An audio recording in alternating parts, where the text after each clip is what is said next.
where is the representative of PhilMec? Can you introduce yourself? Yeah, thank you, Madam Chair.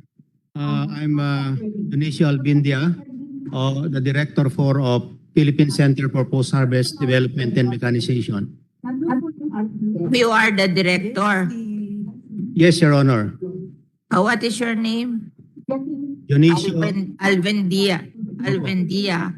You are also the one implementing the Philippine Rice Program, the National Rice Program. yes, Your Honor.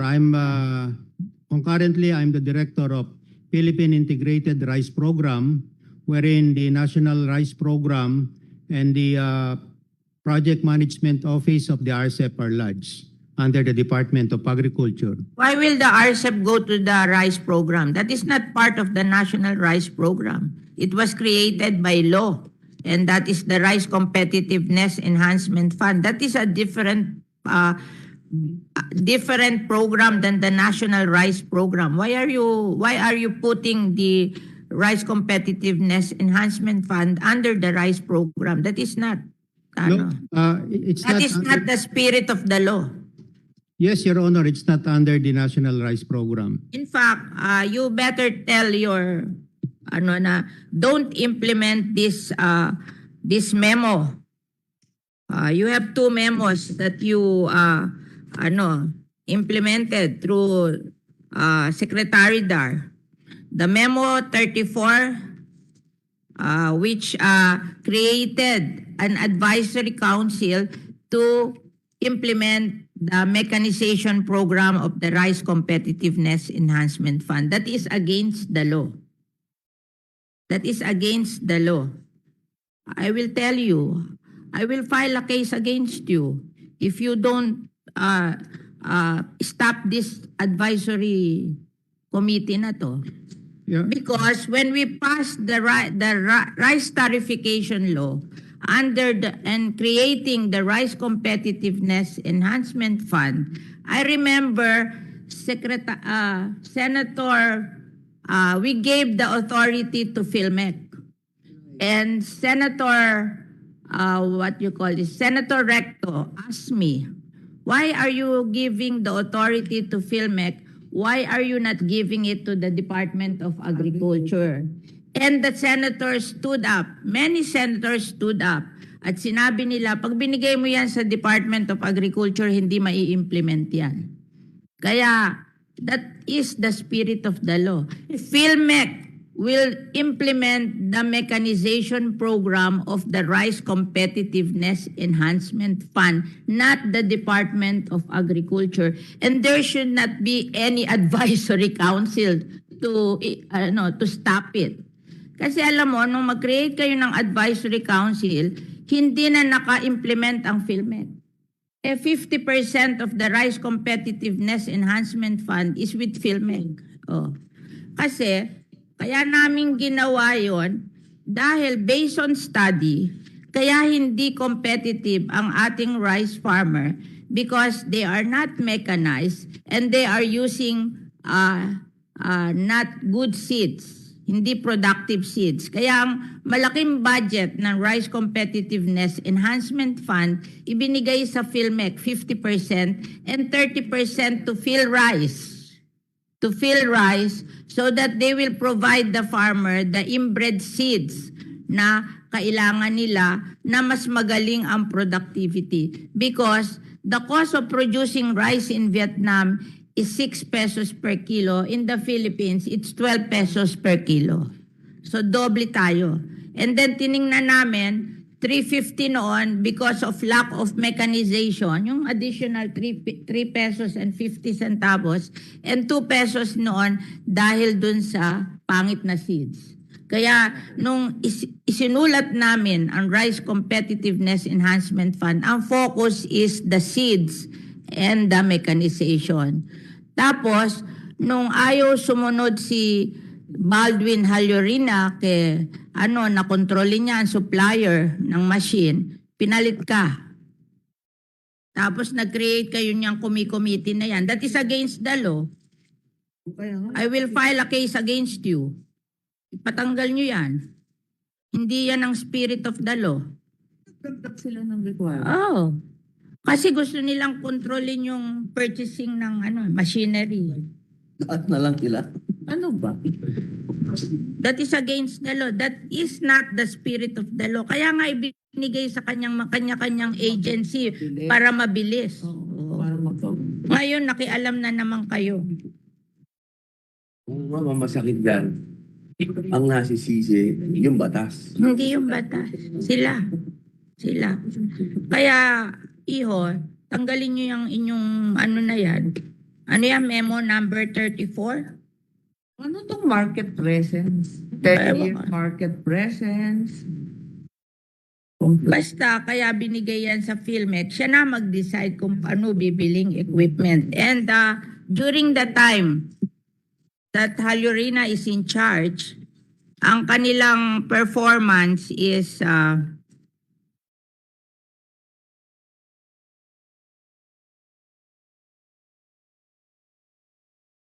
Yes.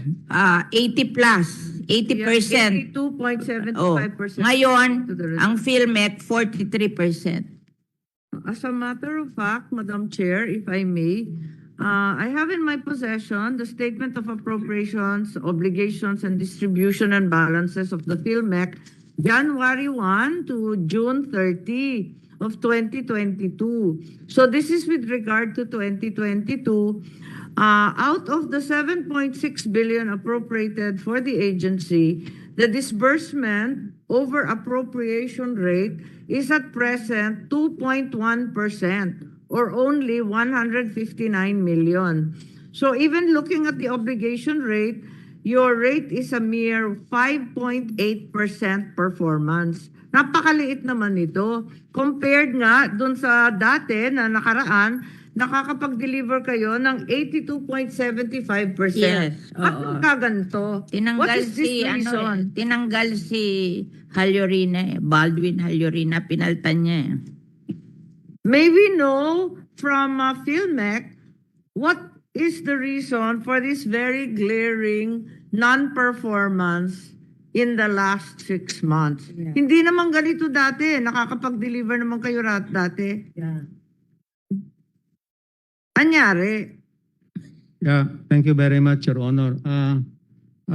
Just for the information of the Honorable good Senator, yesterday I asked the Department of Agriculture to relieve me from the Philippine Integrated Program just to concentrate on the PhilMec activities because when I took my leadership at PhilMec last March 3, we inherited a lot of problems from the previous. There are no problems. They can implement at 82%. Anong problem? Ikaw ang problema.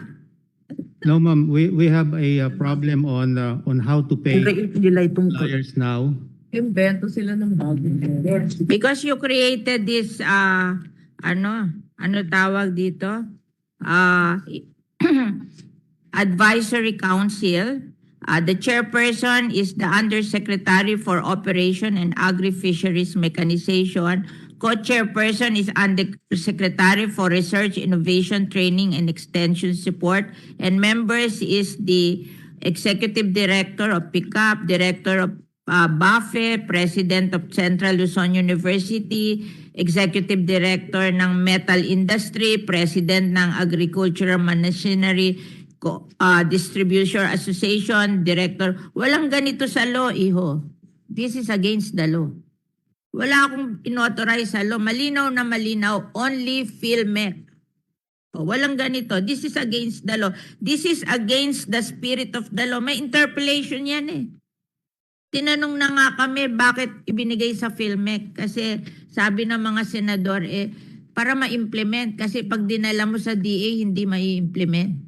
Kasi pag tuturo-turoan ka na kung sino may kasalanan, which is happening today. Tinuturo mo kami sa iba.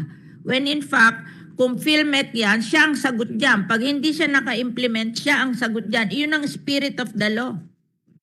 Oh. Bakit nyo ginugulo?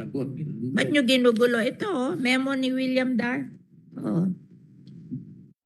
Ayaw kasi sumunod sa kanya si Halurina kung ano bibiling machine eh. Kaya nagmemo siya ng ganyan. Sir, tama po ba to? Na 159 million pa lang ang disbursed 445 million ang obligated. How will we address this in the final quarter of the year? 5 billion ang budget niyan. 7.6. Yes, ma'am. Ang budget niyan is 7.6 billion. 5 Sa ngayon, 159 million lang ang billion. disbursed. 5 billion. 5 According sa billion. law, 5 billion. 5 billion. 5 billion, kasi yung RCEP is 5 billion for mechanization, 3 billion for seed distribution, 1 billion for loan sa DBP and Lands Bank, and another billion for training. I'm not certain if the excess 2.6 billion pa is carry over from 2021 Carry over. or over collection po. Oh. Kasi ang nasa ledger nila is 7.6. Anyway, the point is Baka that may ibang sources of income. Oo. Eh, Kasi anything in excess of 10 billion sa RTL, yung rice tarification law, will be given as financial assistance to farmers owning 2 hectares and below, Yeah. which is 1.6 million farmer at 5,000 each. Kaya yung buong RTL proceeds ay ipamimigay sa farmer. Yun naman ang intention kasi para wag sila magreklamo na Tama. niliberalize, 'di ba? Ibinalik lahat sa kanila yung collection ng tariff from rice. Ito sarili ninyong libro sarili ninyong libro to hanggang June 30 at napakaliit ng nagagastos. Anong balak ninyo in the final quarter? Sinuspend niya lahat yung babayarin. Hindi niya rin ano. Kaya daw lumaki, sinuspend nila lahat ang babayaran. Ouch. Yeah. Siguro even kaya lumabas during sa the previous 7.6. year. Oo, Kasi kasi 5 ang billion na year yan Tama, 5 billion plus dahil yun ay bigyan Sinuspend daw ang pagbabayaran. mag-suspend ng pagbab. Para siguro mas Galing maglakad. din sa kanila to Yan lang. Hindi naawa sa mga parang. Yes, PhilMec, please reply. Ah, Aakin ninyo itong sangkatutak na pera na hindi ginagastos. Yes, Your Honor. Actually, ngayon pong taon na to, from January to July 2022, we already disbursed 3.2 billion. And by the end of this December, we would like to tell this honorable committee that we can obligate all the 5 billion that is allotted Iyo. for 2022. Isuspend mo tong committee na to, ha? Otherwise, ididemanda ko kayo. That is against the law. Yes, Your Honor, the advisory council. Ipasuspend mo yan. Sabihin mo doon sa ako sino ang in charge sa inyo, suspend din yan. Against the law yan. Against the spirit of the law. Kaya nga ibinigay sa specific agency para ma-implement, wala na makikialam na iba. Para mabilis ang implementasyon. Kasi nga itong gobyerno na to, ang dami-daming nakikialam.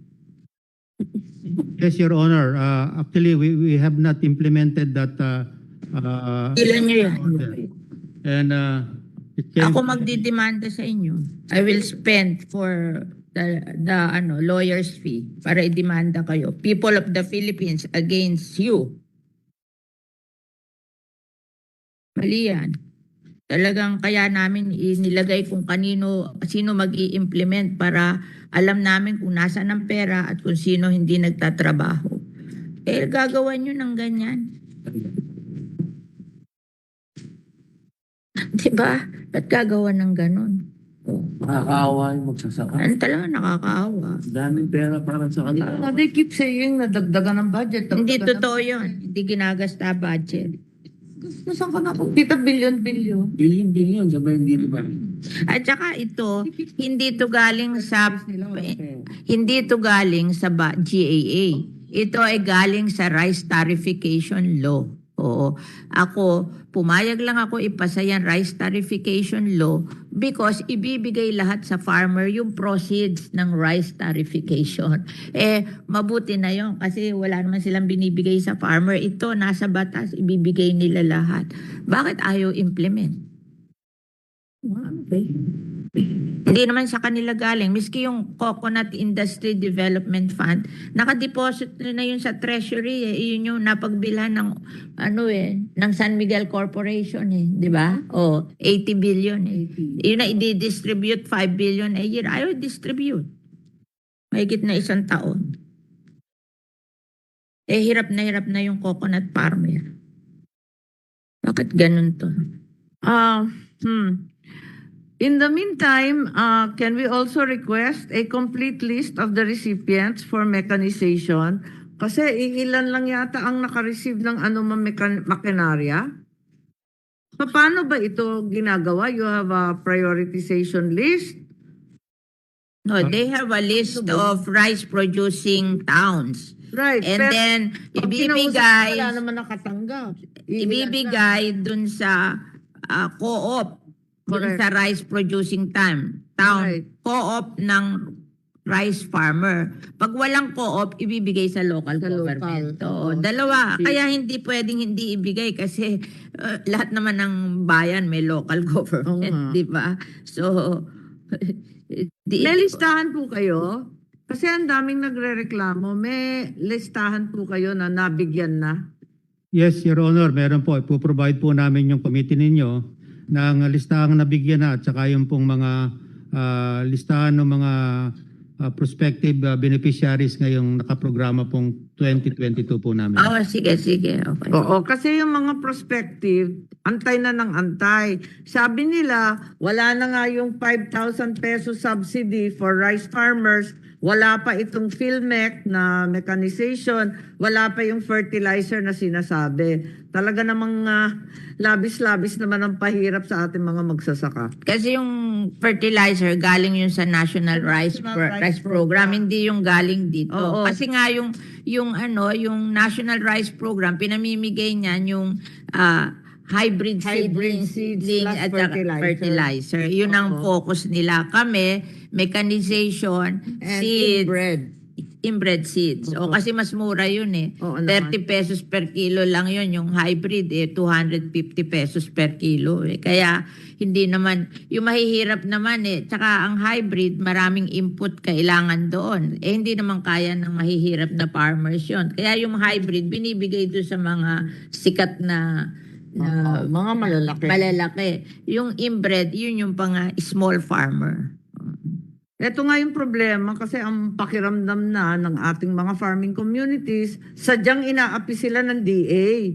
Dahil nga, wala nga itong natatanggap sa PhilMec, wala pang natatanggap na composting, wala pang natatanggap na 5,000 pesos na subsidy pinangako last year pa. Pagkatapos wala pa rin yung iba't ibang kinakailangan nila sa fertilizer from the regular rice program. Kasi ang collection eto. last year, a little less than 19 billion. So 10 billion pumunta sa RCEP, di may almost 9 billion na So 1.6 million farmers owning 2 hectares and below, di kayang-kayang ibigay yung 5,000. Kasi yun ang collection Collection, Oo. labis-labis. Labis-labis. Kaya hindi nila pwedeng sabihin na hindi nila ibibigay. Kasi tama-tama almost 19 billion ng collection Maganda kasi itong merong collection Binabantayan ng mga tao ang collection Ako, binabantayan ko yung collection para makita ko kung ilan na matitira sa 10 billion, kung pwede na 5,000 sa 1.6 million farmers owning 2 hectares and below. Kaya. 1.6 times 5, 8 lang yun Di ba? Ang koleksyon. Kasi nung pag-aralan namin to, sabi nila 12. Pero ngayon, 19 Kasi nga nag-board ang sangkat. At least, ipamigay. Di ba? So, hindi. You just commit to me that you will implement at tigilan na itong mga committee na to. Kasi yung pinaltan mo was able to implement 82% of the budget. Dapat, pareho lang ikaw. Ikaw nangangamote ka sa implementation. Yes, Madam Chair, we will commit to your commit kayo. Ayaw nyo naman mag-resign pag hindi nyo nagawa. Yes, I'm committing my resignation Okay. Ayan at the end of Okay, oo. this year if the Very remaining good. funds will not be Very good. disbursed. At least may prinsipyo. may prinsipyo na magre-resign pag hindi na nagawa ang trabaho, di ba? Kasi kung ayaw mag-commit, magko-commit na rin ako ng zero budget. Ang Ayaw problema talaga. niya, zero budget, ang kawawa dyan, farmer, hindi naman sila eh. Ang pinaparusahan naman yung magsasakay, kawawa hindi naman. naman yung ahensya. But nevertheless, we will await your submissions of the documents requested, and we honor your commitment as much, I hope, as you also stand by that principle. Thank you. Okay. We'll go to the next one, which is the PCA administrator. Isa na lang.